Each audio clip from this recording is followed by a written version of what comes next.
iceberg. Some fairly damning words there from the Commissioner. For some reaction to this, I'm going to bring in Wilhelm Harnisch, the CEO of the Master Builders Association, who's live with us from Canberra.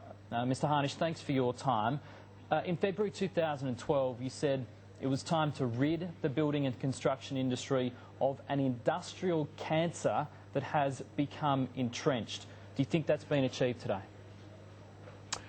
Absolutely. I think what the Royal Commission report has said today, and clearly based on credible evidence under oath, is that there exists an institutionalised culture of unlawful behaviour that leads to criminality and corruption, and there is rich evidence contained within that report that can only confirm that conclusion. You've got 33,000 members across the country.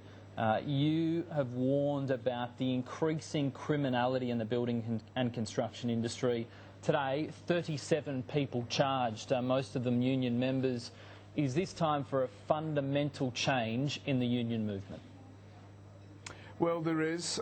What it requires is an institutional response to that ingrained culture, that institutionalised unlawful behaviour within the building unions, and particularly the CFMEU, where they just believe they can act with impunity, they can act outside the law, they can act in ways that is bordering on criminality, if not criminal, where it is corrupt, where they can simply extract major deep pockets of money for their own personal use, where they just simply abuse the rights of workers, where they abuse the rights of subcontractors, where they in fact also abuse the community.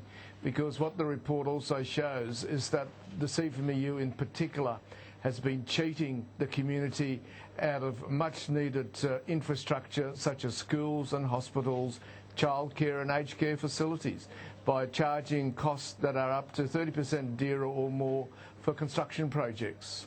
Now, one of the recommendations, a law that would ban union members who are not deemed fit and proper, and that formed part of the submissions by the Master Builders Association. What deems someone fit and proper?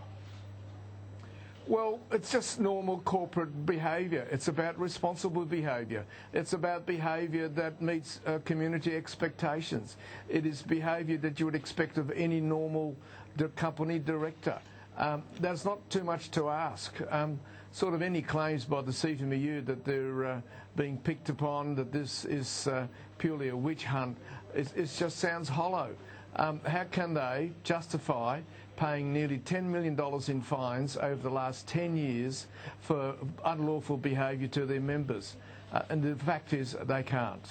And therefore the fit and proper test is something that should be applied to all unions and employee groups to make sure that the monies they hold in trust are held accountable for. Had these changes been in place at the time that Caesar Mellon was with the AWU, do you think he would have passed the fit and proper test, given what we've seen today, allegations of corruption and falsifying accounting documents? I'm not particularly know the detail about Caesar Mellon, but really the test should apply to all union officials and employee groups. It is proper to do so because in the end they're there to represent the interests of their members. They hold their monies in trust and they have a responsibility to make sure that the monies they do hold and have responsibility for are held totally accountable. Just quickly, Mr Harnisch, you'd call on the Prime Minister to implement all 79 recommendations? Yes, we do, and I think not only the Prime Minister, but we call for the whole Parliament. I think it's important that the whole Parliament takes responsibility.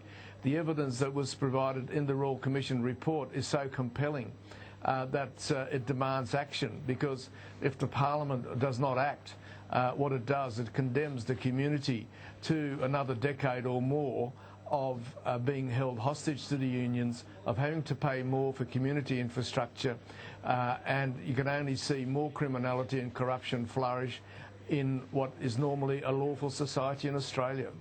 Wilhelm Harnisch from the Master Builders Association, thank you for your time. Thank you. Cameron Price speaking with Wilhelm Harnisch, the CEO of the Master Builders Association, about the findings of the trade union report from the Royal Commission.